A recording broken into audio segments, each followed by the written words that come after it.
Salutare tuturor! Ieri, Rusia a lansat un atac masiv, un atac devastator asupra Ucrainei, cu peste 700 de drone și 40 de rachete.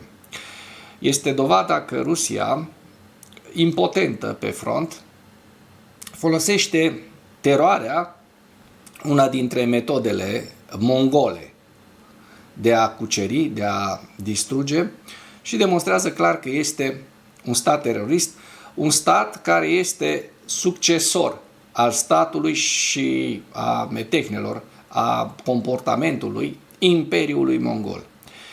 Subiectele principale ale analizei noastre de astăzi sunt: Rusia lansează un atac combinat masiv asupra Ucrainei, vizând clădiri rezidențiale și infrastructură, deci terorism, deci crime de război.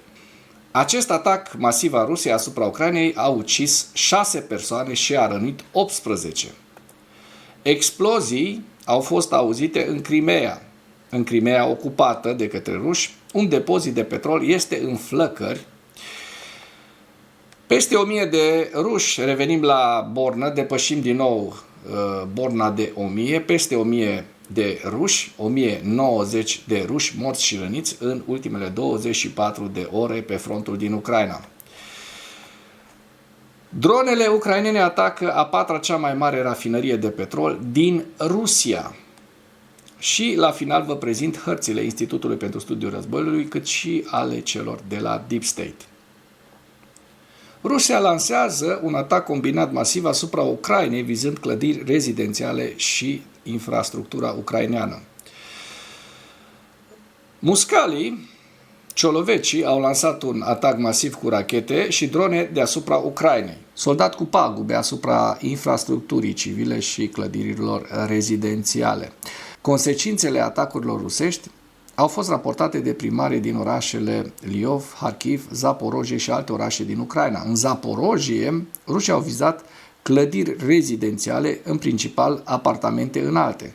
Potrivit șefului administrației militare regionale din Zaporojie, Igor Fedorov, o clădire de apartamente a suferit avarii grave, în timp ce alte 8 au suferit avarii minore. În vestul Ucrainei, atacurile au fost îndreptate în principal în orașul Lviv, provocând suspendarea transportului public în oraș, iar șeful administrației militare regionale Lviv, Maxim Kozytsky, a raportat că o parte a orașului a rămas fără electricitate. În plus, rușii au atacat parcul industrial Sparrow din Lviv, unde a izbucnit un incendiu de amploare. Până în prezent nu există informații despre victime sau decese în acest parc. Atacurile asupra orașului Lviv au fost efectuate folosind rachete de croazieră Kalibr și rachete balistice Kinjal lansate din aer, conform confirmării forțelor aeriene ucrainene. Canalul PPO Telegram a relatat că noaptea precedentă rușii au lansat unul dintre cele mai mari atacuri asupra Ucrainei, implicând peste 700 de drone de diferite tipuri și până la 50 de rachete de croazieră KH-101 și Kalibr și 2 rachete Kinjal lansate de pe aeronavele MiG-31K. Și vedem aici amploarea acestui atac în acest grafic. Pe lângă aceste orașe, rușii au atacat Dnipru, Kiev, Sumi, Odessa, Cernigău, Nikolaev, unde au fost raportate explozii și au fost puse în funcțiune sistemele de apărare antiaeriană. În aceste orașe s-au înregistrat explozii soldate cu pagube aduse infrastructurii civile și pene parțiale de curent. Este important de menționat că rușii, ignorând orice convenție, vizează populația civilă. Mai exact, pe 4 octombrie, inamicul a efectuat un dublu atac asupra grădinii orașului Shostka din regiunea Sumi. Prima lovitură a lovit locomotiva trenului suburban care mergea către Novgorod. Când a început evacuarea oamenilor, rușii au atacat din nou, lovind locomotiva electrică a trenului Kiev-Shostka. În urma loviturilor, o persoană a fost ucisă, iar aproximativ 30 au fost rănite. Deci, rușii se ocupă cu crime de război. Mai reamintim faptul că Ultima dată, rușii au folosit un număr mare de drone și rachete în atacul asupra Ucrainei din 28 septembrie 2025. La acea vreme, forțele rusești au efectuat un atac țintit asupra unor obiective civile din orașele ucrainene, lansând peste 500 de drone și 40 de rachete de diferite tipuri. Ia să vedem bilanțul acestui atac criminal, acestui atac terorist al Rusiei. 6 persoane decedate și 18 rănite. Și potrivit ziariștilor de la Kyiv Independent, atacul rusesc la scară largă din Ucraina a ucis cel puțin 6 persoane și a rănit cel puțin 18 în noaptea de 4 spre 5 octombrie, potrivit autorităților. Rusia a lansat aproximativ 500 de drone și peste 50 de rachete, de fapt sunt mult mai multe, 700 până la urmă au fost, pentru că articolul este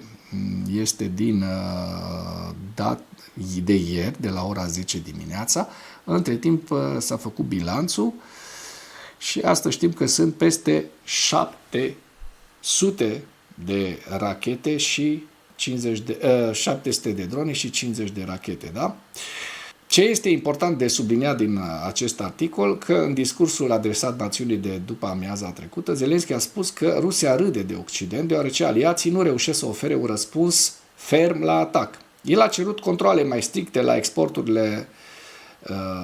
exporturile și la importurile rusești, după ce a subliniat că, componente occidentale ajung în continuare în armele rusești. Zelenski a adăugat că 100.000 de componente fabricate în străinătate au fost folosite în cel mai recent atac cu drone, inclusiv din, atenție, Marea Britanie, SUA, Germania și Elveția.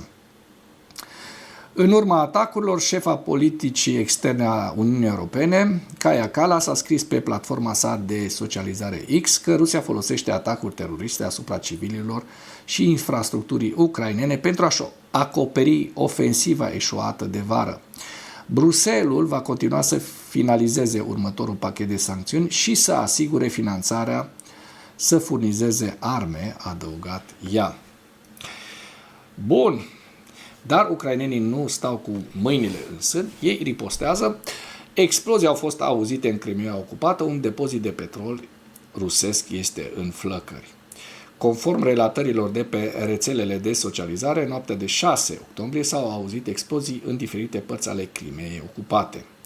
Sursa informației, Vântul Crimeei, Crimski Veter, care a relatat un presupus atac cu drone asupra aerodromului Saki. Ulterior, pe rețelele de socializare au apărut rapoarte despre multiple explozii în regiunea Simferopol. De asemenea, s-a raportat și despre sirene care sunau la unitățile militare din Sevastopol.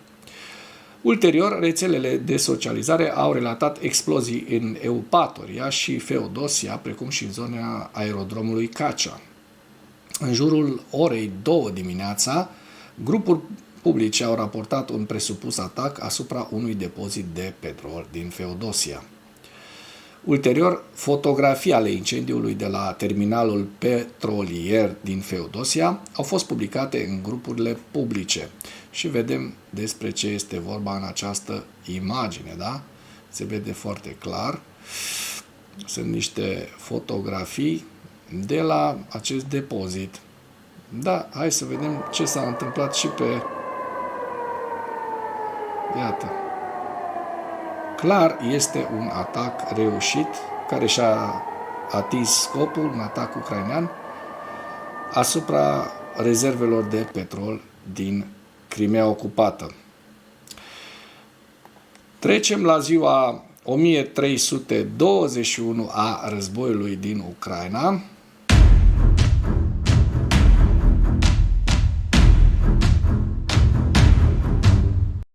În ultimele 24 de ore, Rusia a îngropat în Ucraina peste 1000 de militari, mai precis 1090 de militari.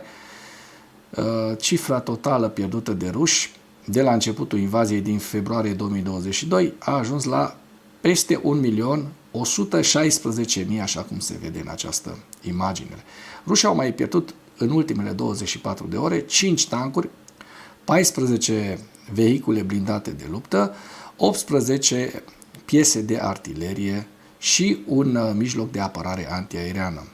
Ucrainenii au reușit să doboare ieri 363 de drone și 38 de rachete. Trecem la o știre foarte interesantă. Pe lângă faptul că au reușit un atac asupra depozitului din Crimea,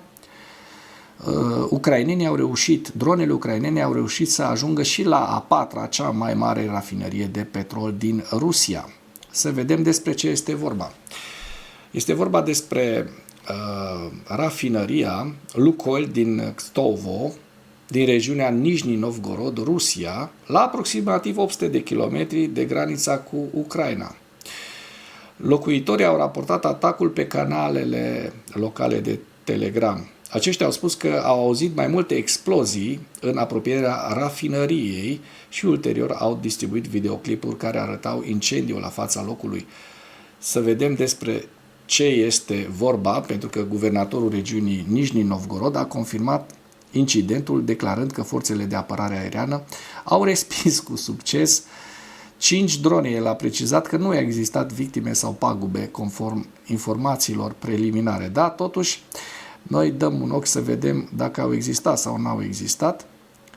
Vedem că arde precum torța această rafinărie Lukoil din Nijni Novgorod și aici se va vedea și mai bine în această imagine.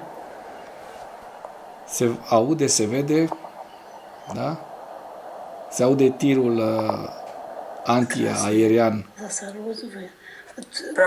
rusesc, da? Se vede clar că rușii au înfrânt și de data aceasta o nouă rafinărie rusească lovită de către armata ucraineană.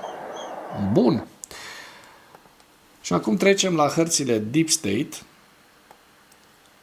Să vedem dacă au existat modificări ale fronturilor în ultimele 24 de ore.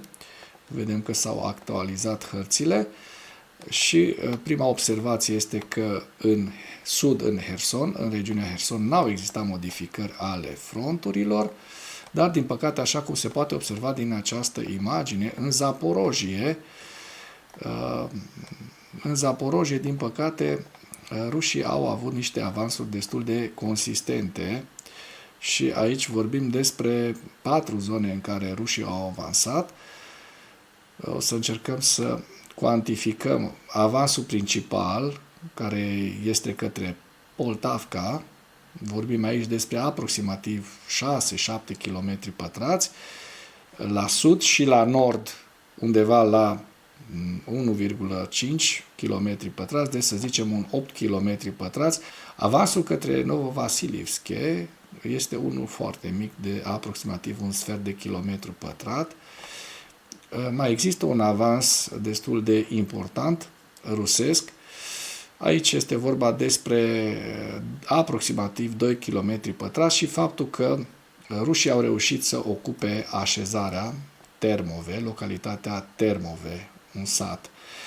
De asemenea, putem observa că acum 3 zile, din data de 3, da, noi suntem în 6, din data de 3 până în data de 4, ucrainenii au reușit să stabilizeze nordul regiunii și au reușit să recucerească aceste 2 așezări pe care vi le-am prezentat în materialul de ieri.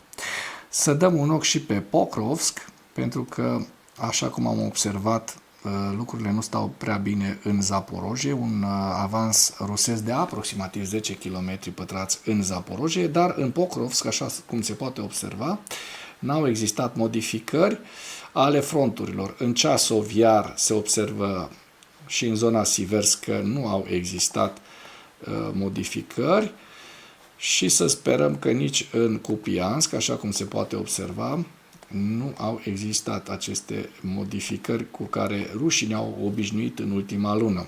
Deci fronturi stabile în afară de Zaporojie pe întreaga secțiune a frontului. Aici vedem Vovceanscu în apropierea Harkivului, este stabil. Dăm un ochi și către regiunea Sumă și din câte observ în această imagine, nu există modificări ale fronturilor. Trecem la evaluarea campaniei ofensive rusești în viziunea Institutului pentru Studiul Războiului la data de 5 octombrie, cu principalele informații.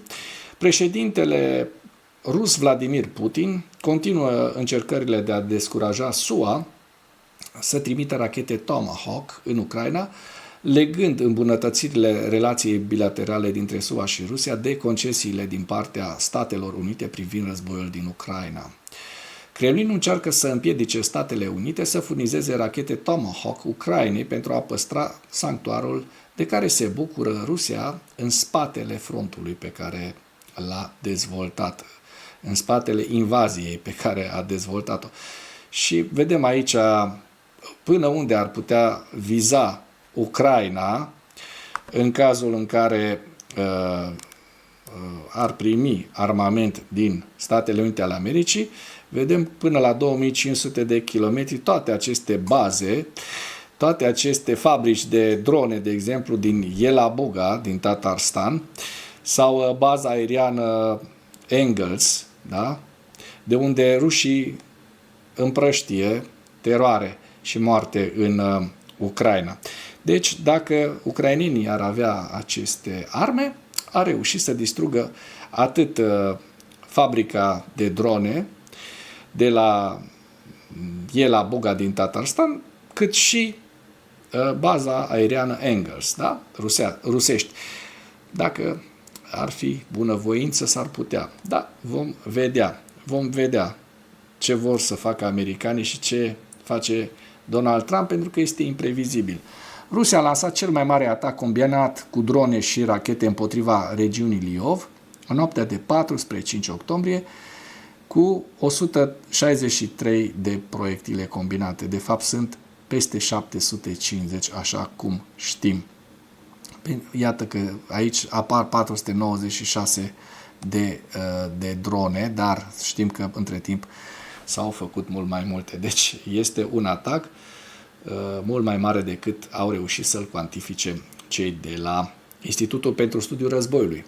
Partidul pro-rus Visul Georgian a obținut majorități largi în alegerile municipale din Georgia din 4 octombrie, declanșând proteste de masă pe care oficialii Visului Georgian au încercat să le pună pe seama Ucrainei.